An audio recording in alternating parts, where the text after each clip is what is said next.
and you got to focus on that one dish because you don't want to break that dish either. And you still might break it, but it's like you want to be intentionally focused on that one thing that you're doing.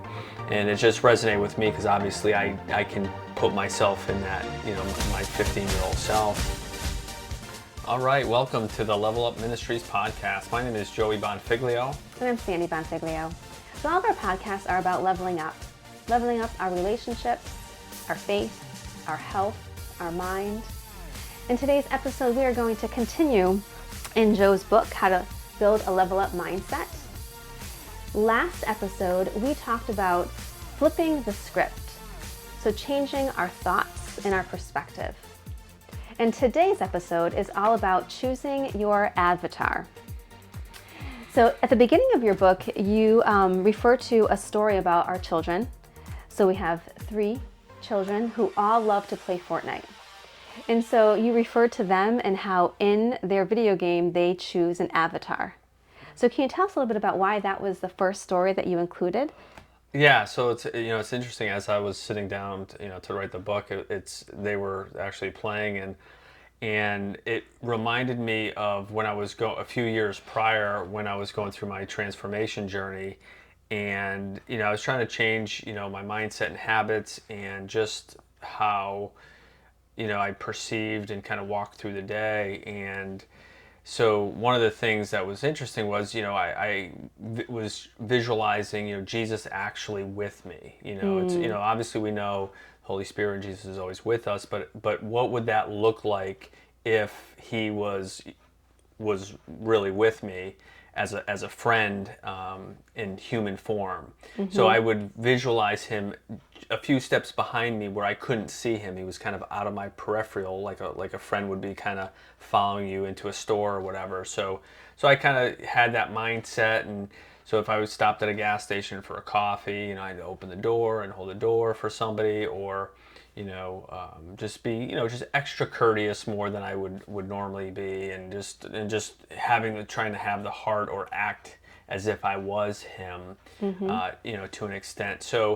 So watching them, pick their characters, and it resonated as far as changing, who I embodied, and who, if I could, be someone like that, would be the person I would aspire to be in human form, or digital.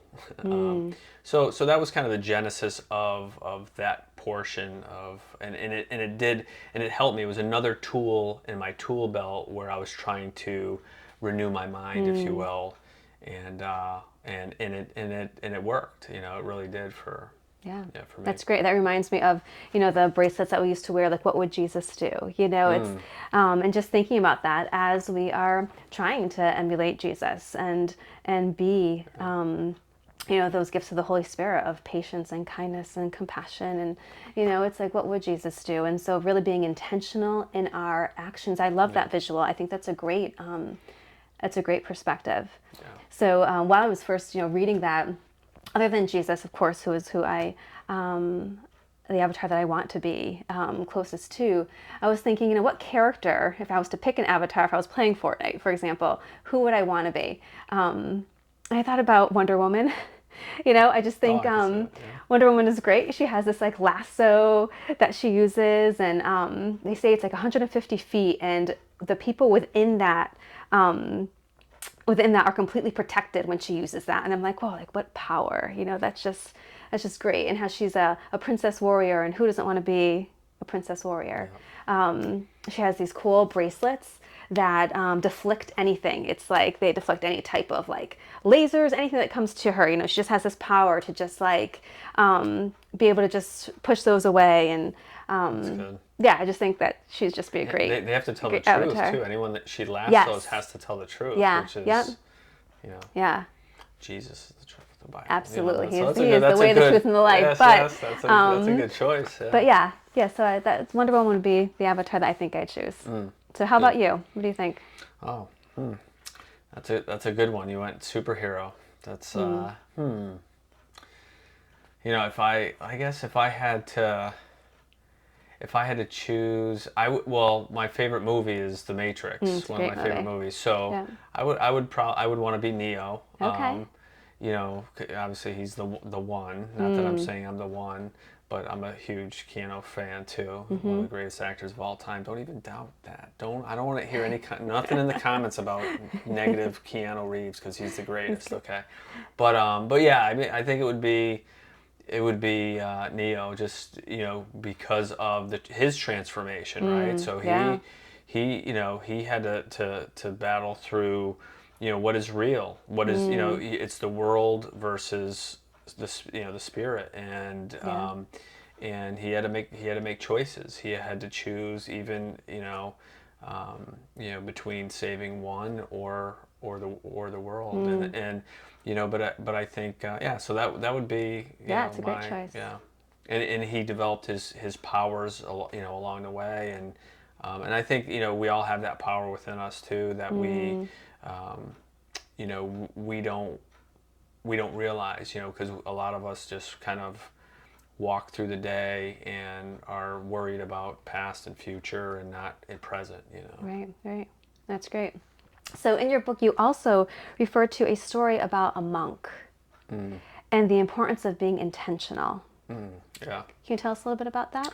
Well, it's funny. Yeah, so I mean, that transitions well, because so one of the first jobs I had when I was 15 was working at the Suffield House in Connecticut, and a friend and myself we worked in the kitchen. So it was a nursing home, but we worked in the kitchen. So we'd help the chefs do food prep, but we also had to take care of the dishes. And the story of the Shaolin monk tells is, washing the dishes. You have this stack of dirty dishes, that looks, insurmountable, or it's just a lot. There's goop on it. It's dirty and crummy, and then you have the clean set that you've already washed, and then you have the next dish up, but all you really have to worry about is that one dish. You don't want to think about the future of these dishes that you have to wash and clean, or the ones that are already clean, because they're already done. It's already in the past, and you got to focus on that one dish, because you don't want to break that dish either. And you still might break it, but it's like you want to be intentionally